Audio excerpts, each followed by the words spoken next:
नमस्ते बच्चों, आज हम कुछ अंतर देखेंगे।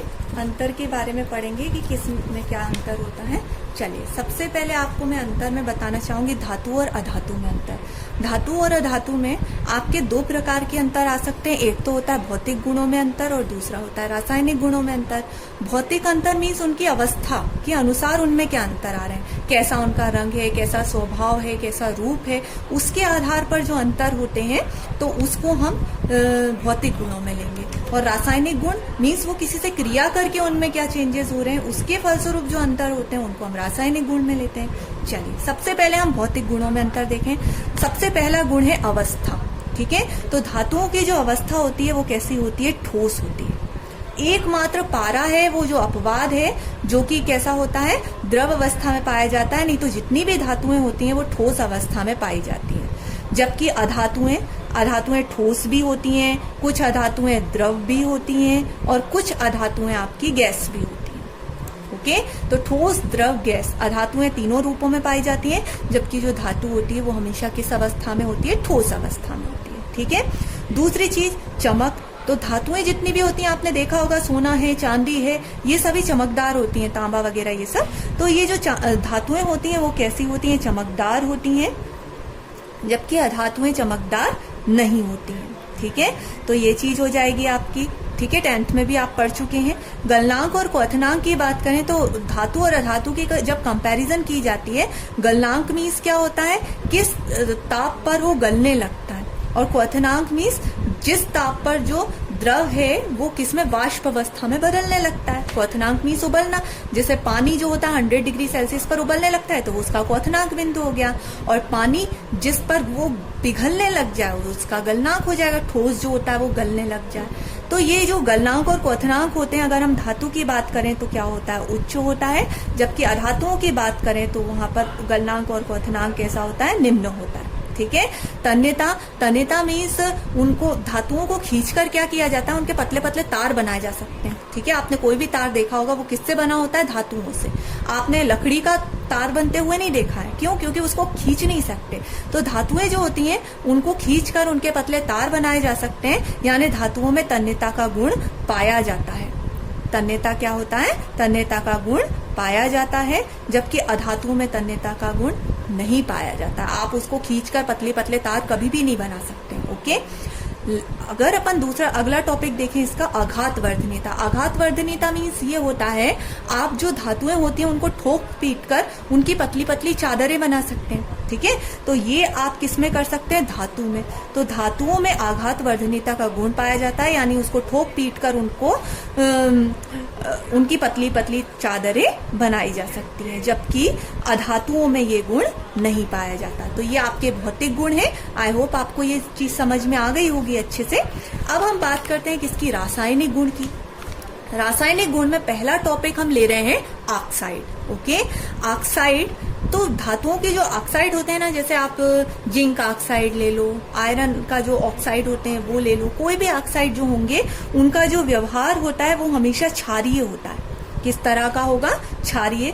जबकि अगर हम अधातु की बात करें तो वो या तो उदासीन होंगे या अम्लीय होंगे। अब उदासीन किसे कहते हैं, अम्लीय किसे कहते हैं, ये मैं आपको बता चुकी हूँ अच्छे से, तो आप ये चीजें जानते हैं। तो धातुओं के जितने भी ऑक्साइड होंगे वो हमेशा क्षारीय व्यवहार प्रदर्शित करेंगे, और जो अधातुओं के ऑक्साइड होंगे वो हमेशा या तो उदासीन होंगे या फिर अम्लीय होंगे। ओके, तो पहली चीज हो गई, मीन्स क्रिया करने पर ये चीज हो रही है, इसलिए हम इन्हें रासायनिक गुणों में रख रहे हैं। ओके, जब धातुओं की ऑक्सीजन से क्रिया होगी तो क्षारीय हो जाएंगे, और अधातुओं के ऑक्सीजन से क्रिया हो जाएगी तो वो उदासीन या अम्लीय हो जाएंगे। अब हम अम्ल से क्रिया कराएं, कोई भी धातु है यदि वो अम्ल से क्रिया करे तो क्या होगा। ठीक है, तो यदि धातुएं अम्ल से क्रिया करती हैं तो हाइड्रोजन गैस निकलती है, जो मैं आपको रिएक्शन के थ्रू सेकेंड चैप्टर में समझा चुकी हूँ। ओके, तो हाइड्रोजन गैस निकलती है। धातु जब अम्ल से क्रिया करेगी तो वो क्या होती है, हाइड्रोजन गैस निकलती है। 10th क्लास में आप पढ़ चुके हैं, ये रिएक्शंस के थ्रू मैं आपको बताई हूँ। ओके, तो 10th क्लास के सेकेंड चैप्टर में। तो धातुएं अम्ल से क्रिया करके क्या मुक्त करती हैं, हाइड्रोजन गैस। अधातुएं अम्ल से क्रिया नहीं करती हैं। ओके, कोई गैस रिमूव नहीं होगी। ओके, चलिए ये चीज हो गई आपकी। अब इसके बाद में जैसे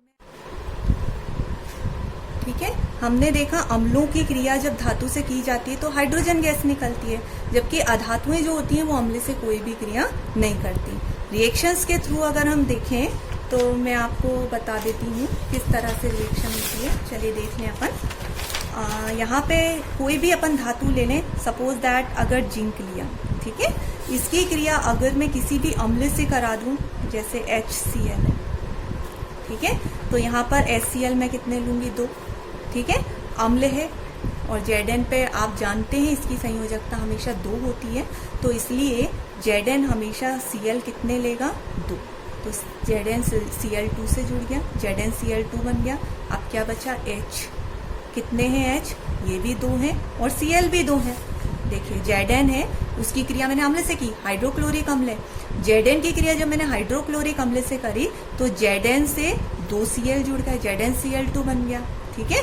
अब क्या बचा है, 2 H और बचे हैं, तो H2 हाइड्रोजन गैस क्या हो गई, मुक्त हो गई। ओके, तो ये हाइड्रोजन गैस होती है।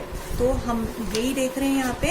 तो कोई भी जो धातु होती है, जिंक क्या है, एक धातु है, तो कोई भी धातु यदि हाइड्रोजन से क्रिया करती है, अम्ल से क्रिया करती है, तो क्या निकालती है, हाइड्रोजन गैस निकालती है, जबकि अधातुओं पर इसका कोई भी इफेक्ट नहीं पड़ता है, ठीक है। तो ये चीज हो गई आपकी। अब हम बात करते हैं अगला टॉपिक, अगला है हाइड्रोजन से संयोग। तो धातुएं जो होती है ना, वो हाइड्रोजन से आसानी से संयोग नहीं करती, ठीक है। और हाइड्रोजन ऐसी चीज है, ये जब आप जैसे हाइड्रोजन गैस निकली, कोई रिएक्शन आपने कराई, अब उसमें से अगर हाइड्रोजन गैस निकलती है और उसके पास आप जलती हुई कोई मोमबत्ती ले जाएं या जो भी ले जाएं, तो तेज ध्वनि के साथ और फड़फड़ाने लगती है। मीन्स ये जलाने में और ज्यादा सहायक होती है। ऑक्सीजन तो जलाती है, लेकिन हाइड्रोजन जो होती है और जलाने में, भड़काने में, उस गैस को ध्वनि के साथ जलाने में सहायक होती है। ओके, अब यहाँ पर हम बात करें हाइड्रोजन से अगर धातु का हम क्रिया कराएं तो वो आसानी से क्रिया नहीं करती, कर तो लेगी लेकिन आसानी से नहीं करेगी, कठिनाई होगी, ठीक है, आसानी से क्रिया नहीं करती। जबकि जो अधातुएं होती हैं वो आसानी से हाइड्रोजन से संयोग कर लेती हैं, आसानी से क्रिया नहीं होगी और इसमें आसानी से क्या हो जाएगी, क्रिया हो जाएगी, आसानी से ये क्रिया कर लेंगे। अब हम बात करें क्लोराइड की, तो धातु के जितने भी क्लोराइड होंगे वो ठोस अवस्था में होते हैं। किस अवस्था में होते हैं, ठोस में, और जल के साथ में आसानी से अपघटित नहीं होते, जल से अपघटित नहीं होंगे, ठीक है, क्योंकि वो ठोस हैं, उन्हें अपघटन जो होता है आसानी से नहीं हो पाता। अब हम अधातुओं की बात करें, अधातुओं के जो क्लोराइड होते हैं वो गैसीय होते हैं। कैसे होते हैं, गैसीय, और जो कि जल में आसानी से अपघटित हो जाते हैं। ओके, आसानी से जल में आप घोलोगे तो वो आसानी से टूट जाएंगे। ओके, तो ये इनके अंदर है। तो धातुएं के जो ऑक्साइड होते हैं वो कैसे होते हैं, क्षारीय। अधातुओं के कैसे होते हैं, उदासीन और अम्लीय। धातुएं जब अम्ल से क्रिया करेंगी तो हाइड्रोजन गैस निकलती है, अधातुएं अम्ल से क्रिया नहीं कर पाती हैं। धातुएं हाइड्रोजन से आसानी से क्रिया नहीं कर पाती हैं, जबकि अधातुएं जो होती हैं वो आसानी से क्रिया कर लेती हैं। धातुओं के जो क्लोराइड होते हैं वो ठोस होते हैं, जो कि जल में अपघटित नहीं, आसानी से नहीं हो पाते। अधातुओं के जो क्लोराइड होते हैं वो गैसीय होते हैं, आसानी से जल में अपघटित हो जाते हैं। ठीक है, तो ये अंतर आ गया होगा आपको समझ में।